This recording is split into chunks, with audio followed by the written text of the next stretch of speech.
러시아를 지척에 두고 열린 역사적인 나토 정상회의가 이틀 동안의 일정을 마치고 폐막했습니다. 이번 정상회의에선 우크라이나에 대한 안전보장 대책에 이목이 쏠렸는데요. 우크라이나의 나토 가입은 불발된 반면 이 장기적 지원에 대한 약속이 이뤄지면서 그 의미에 관심이 높아지고 있습니다. 자세한 소식 권기창 전 우크라이나 대사와 함께 짚어보겠습니다. 어서 오십시오. 안녕하십니까. 네, 안녕하십니까. 네. 우크라이나의 젤렌스키 대통령이 나토 가입을 염원을 했지만 결국 이번 회의에서 즉시 가입은 불발이 됐습니다. 이에 대해서 좀 불만을 표하기도 했는데 불발된 이유 어떻게 봐야 될까요? 네, 이번 나토 정상회의 계기에 젤렌스키 대통령은 이번에 나토가 이제 우크라이나 전쟁이 종전된 이후에는 우크라이나를 나토에 가입시켜 줄 거라는 그런 정치적 결정이 확고한 정치적 결정이 내려지기를 학수고대했었습니다. 예. 근데 실제로 이제 그런 일정표가 마련되지 않았었죠. 그래서 젤렌스키 대통령은 굉장히 엄청난 실망을 표했는데요. 그렇게 된 이유는 나토 회원국 간의 이견이 노출됐기 때문입니다. 이제 우크라이나가 원하는 방식으로 이제 그 방식을 지지하는 국가들은 이제 동구권 국가들 대부분 국가들과 리투아니아를 포함한 발트해 국가들인데요. 하지만 이제 미국과 이제 독일은 우크라이나를 종전 후에 나토에 가입시킨다는 결정을 이번에 내릴 경우에 그게 러시아를 자극해서 러시아와 무장 충돌로 이루어질 것으로 무력 충돌로 이루어질 것을 굉장히 우려했습니다. 예. 그러다 보니까 결국은 나토 가입에 대해서 합의를 이룰 수가 없었고 이번 정상회의 선언문, 공동 선언문에 보면 뚜렷한 나토 가입 일정표 없이 그냥 우크라이나의 미래는 나토에 있다는 이런 식으로 좀 애매한 표현으로 이제 그렇게 결론을 내린 것이죠. 예. 그럼 전쟁이 끝난 후에는 좀 회원국이 될 가능성이 남아 있는 겁니까? 그건 역시 지금 현재로서는 불투명합니다. 왜냐하면은 지금 미국의 속내는 이번에 지금 지금 현 당장 우크라이나를 나토에 가입시키지 않는 것뿐만 아니라 예. 나중에 이제 종전하는 과정에서도 어떤 식으로든 러시아와 주고받기를 해야 아마 이 평화 협상 또는 어떤 종전이 이루어질 텐데 그 과정에서 우크라이나의 나토 가입 문제를 가지고 이 협상 카드를 쓰려는 것 같아요. 그 전에 과거에 이제 몇 달 전에 바이든 대통령이 언급한 내용을 보면은 우크라이나의 나토 가입 문제는 종전 과정에서도 다루어질 사안이라 이렇게 얘기한 게 있거든요. 예. 그런 것이 아마 미국의 속내인 것으로 봅니다. 그러고 보면 이게 종전이 되더라도 아마 우크라이나가 나토에 가입할 수 있을지는 여전히 좀 불투명한 상황입니다. 예. 그럼에도 불구하고 이번에 또 새로운 무기 지원 약속은 쇄도를 했거든요. 네. 우크라이나 전쟁이 장기화하면서 나토를 비롯한 서방 국가들의 전략이 좀 비효율적이다, 적절하지 않다에 대한 논란이 있음에도 불구하고 지원은 계속되고 있어요. 네. 어떻게 봐야 할까요? 우선 이번에 최근 나토 정상회의 계기에 이제 서방 여러 나라들이 이제 우크라이나에 대한 지원을 또 발표한 것은 이번에 사실상 우크라이나가 나토 가입을 할 수 없는 그런 상황에서 우크라이나를 좀 무마하기 위한 일단 그런 결정으로 보이고요. 예. 또 한편으로 보면 우크라이나가 지금 6월 초부터 러시아에 대해서 대반격을 하고 있습니다. 하지만 그 대반격에 대해서 성과는 상당히 좀 미미한 편이고요. 그래서 좀 그런 우크라이나의 대반격에 좀 더 힘을 실어주기 위해서 지금까지는 이제 제공하기를 고려하지 않았던 그런 무기들을 이제 제공하겠다고 이제 발표한 것이죠. 예, 그 중에서도 좀 눈길이 가는 무기가 있을까요? 네, 여러 개 있습니다. 우선 가장 눈에 띄는 게 프랑스의 스칼프라고 불리는 장거리 미사일입니다. 예. 이건 사실 몇 달 전에 영국이 우크라이나에 제공한 스톰 섀도우 미사일하고 같은 것인데요. 왜냐하면 영국과 프랑스가 공동 개발한 미사일이거든요. 예. 그런데 이제 프랑스는 그걸 이제 이름을 다르게 불러서 스칼프라고 부르는데 그것은 이제 사정거리가 250km 정도 나가는 장거리 미사일입니다. 그 미사일을 주게 되면 우크라이나는 그걸 갖고 러시아의 우크라이나 내에 있는 러시아의 후방 기지를 타격할 수 있거든요. 그래서 그런 기지 타격은 하이마스 같은 걸로 해봤는데 하이마스는 사정거리가 80km이기 때문에 상당히 제한이 있습니다. 그래서 그런 무기를 지원받게 되면 상당히 효과를 볼 수 있을 거고 그다음에 좀 논란이 되고 있는 미국의 집속탄 그것도 만약에 이제 우크라이나에 받게 되면 상당히 큰 효과를 아마 볼 수 있을 겁니다. 예, G7 이번에 별도의 선언문까지 발표를 하면서 종전 후에도 우크라이나의 안보 보장을 약속을 했습니다. 네. 여기서 이야기가 나온 게 이스라엘식 안전 보장이거든요. 네. 구체적으로 이스라엘식 안전 보장이 무엇입니까? 이스라엘식 안전 보장은 간단히 얘기하면 이제 나토에 가입하지 않고 미국과 상호 안보 조약을 맺지 않은 형식의 안전 보장을 말합니다. 미국이 1975년부터 쭉 10년마다 이제 이스라엘과 양해각서 같은 걸 맺어가지고 이스라엘에 대해서 이제 최신 무기 지원하고 많은 군사 원조를 제공하고 또 고급 군사 정보도 제공했습니다. 이런 식으로 해서 이제 이스라엘의 안보를 이제 확보해 왔는데요. 지금 현재 그 G7 공동선언에서 이제 밝혔는데 그런 이스라엘식 모델을 도입해서 우크라이나에 대해다가 미국을 포함한 G7 국가 그리고 G7 밖에 있는 일부 국가들이 동참해서 우크라이나에 대해서 그런 이제 최신 무기 그다음에 무기 원조 그런 그 정보 제공 통을 해가지고 우크라이나에 대한 안전을 보장하겠다 이제 그런 내용입니다. 예. 그런데 사실상 핵 보유국인 이스라엘과 달리 좀 우크라이나의 상황은 차이가 있어 보이거든요.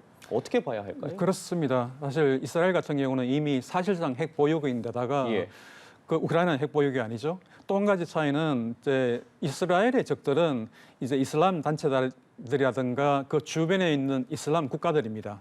하지만 우크라이나의 적은 말하자면 러시아와 같은 그런 아주 강력한 군사력을 갖고 있는 적이라는 거죠.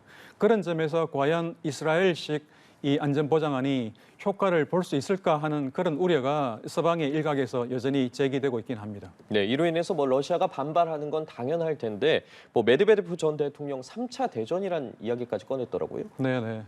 뭐 러시아 주요 인사 중에서 항상 핵 위협을 가장 자주 이제 입에 거론한 사람이 메드베데프 그 국가 이제 국가안보의 이제 부의장이라 할 수 있습니다.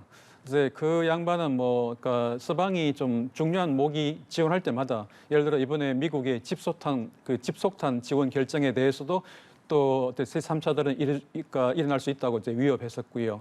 계속 그렇게 위협을 하고 있는데 서방이 그러니까 이 제공하는 그런 무기가 얼마나 위력적인지를 알아보려면 러시아가 얼마나 강하게 반발하는지 그걸 보면 또 알 수도 있습니다. 그러니까 말하자면 러시아가 강하게 반발하는 서방의 무기일수록 그만큼 전장에서 더 위력적일 수 있다는 그런 의미거든요. 근데 메드베데프 같은 이제 부의장이 하는 것은 작년부터 계속 그런 식으로 이제 핵 카드를 써왔는데 서방에서 볼 때는 실제로 그건 말만 그렇게 했었지 지금까지 핵을 쓰지도 않았고 또 그런 핵을 쓰려는 구체적인 움직임도 없기 때문에 그다지 그렇게 핵 위협 은사만큼 그렇게 심각하게 받아들이고 있지는 않습니다. 예, 집속탄 이야기가 나왔으니까요.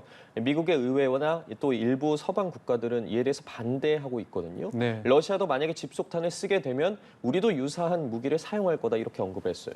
러시아가 말하는 것은 사실은 좀 앞뒤가 맞지 않습니다. 왜냐하면 미국 정부에 의하면 러시아는 이미 개전 초기부터 집속탄을 이미 사용해 왔었거든요. 그 말고도 뭐 백린탄, 소인탄 이런 것처럼 일반적으로 전장에서 사용이 금지되어 있는 그런 이 포탄을 계속 사용해 왔기 때문에 러시아가 집속탄 사용하는 것에 대해서 문제를 제기하는 것은 좀 말이 안 맞는 것 같고요. 하지만 미국 내에서는 미국의 그 집권당인 그 민주당 내에서도 그런 집속탄 반대 의견이 나오고 있고 공화당 내에서도 나오고 있습니다. 하지만 이제 민주당과 공화당의 다수 의견은 미국의 집속탄 사용이 그러니까 민간인 살상 우려에도 불구하고 어쩔 수 없는 선택이라고 보고 있고 우크라이나의 전황을 유리하게 바꾸기 위해서는 집속탄이 아주 필요한 이제 포탄이라고 보고 있습니다. 그래서 바이든 대통령이 결정한 이 집속탄 제공 결정이 바뀔 것 같지는 않습니다. 한편 이번 나토 회의에서 주목받은 게 바로 스웨덴의 나토 가입이거든요. 이 스웨덴의 나토 가입이 의미하는 거 어떻게 봐야 될까요? 스웨덴의 나토 가입은 이번 나토 정상회의의 가장 큰 성과 중에 하나입니다. 그것은 에르도안 터키 대통령이 계속 뭐 각종 요구사항을 내세우면서 이제 스웨덴을 압박하다가 스웨덴은 결국은 뭐 대부분의 터키 대통령의 이 요구사항을 들어주었습니다. 예를 들어 뭐 쿠르드 노동자당에 대한 어떤 단속 문제라든가 그런 걸 이제 반테러법 제정해서 또 수용했고요. 심지어는 미국은 터키에다가 제공을 거부했던 F-16 전투기까지 다시 제공하는 것으로 방침을 바꿔서 이제 터키를 무마시키고 이 에르도안 대통령은 그런 모든 요구 사항을 이제 관철시키면서 아주 이익을 극대화시키는 그런 전략을 구사했습니다. 어쨌거나 그 전략은 통했고 이제 그런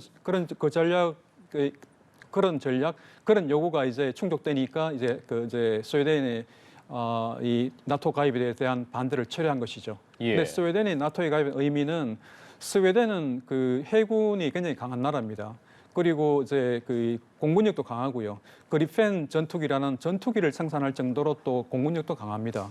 그래서 이 스웨덴의 나토 가입은 나토의 전력에 큰 도움이 될 수 있고 또 스웨덴의 나토 가입과 그다음에 그 전에 이루어졌던 핀란드의 나토 가입을 통해서 이제 발트해가 이 나토의 내해가 되는 그러니까 나토의 연못이 되는 이제 그런 효과를 거두고 있고 그다음에 이제 그 러시아의 어떤 떨어진 영토였던 칼리닌그라드를 사실상 봉쇄하게 되는 발트해를 지배함으로써 칼리닌그라드를 이제 봉쇄하게 되는 그런 효과를 거두기 때문에 나토로서는 굉장히 큰 군사적 승리를 거둔 셈입니다. 예, 나토에게도 굉장히 큰 의미였다 이렇게 말씀해 주셨는데 이런 상황에서 푸틴 대통령이 중국 방문을 추진 중입니다. 네. 아무래도 중국과의 좀 우호적인 관계를 더 돈독히 하는 거라고 봐야겠죠? 네, 그렇습니다. 그 제가 볼 때 한 두 가지 효과가 있을 것 같고요.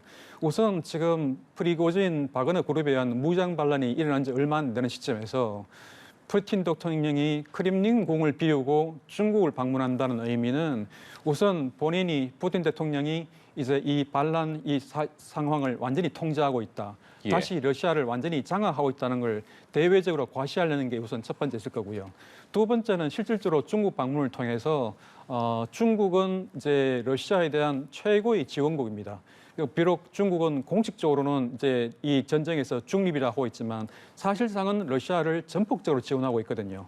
그래서 이번 그 푸틴 대통령이 중국 방문을 통해서 이 우크라이나 전쟁에 도움이 되는 어떤 교육이라든가 어떤 물자 지원이라든가 그런 것들을 아마 그런 협력 방안을 협력할 가능성이 상당히 높습니다. 예, 말씀하신 것처럼 프리고진의 반란 이후 크렘린궁을 처음으로 비우게 되는 건데 그럼 이러한 반란 상황을 완전히 다시 장악했다고 봐도 되는 걸까요?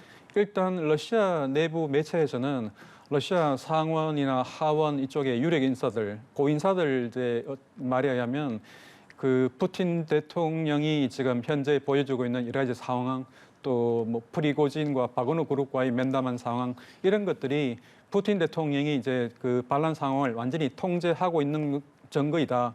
완전히 통제하고 있는 것을 보여주는 것이다. 그렇게 해석하고 있는데요.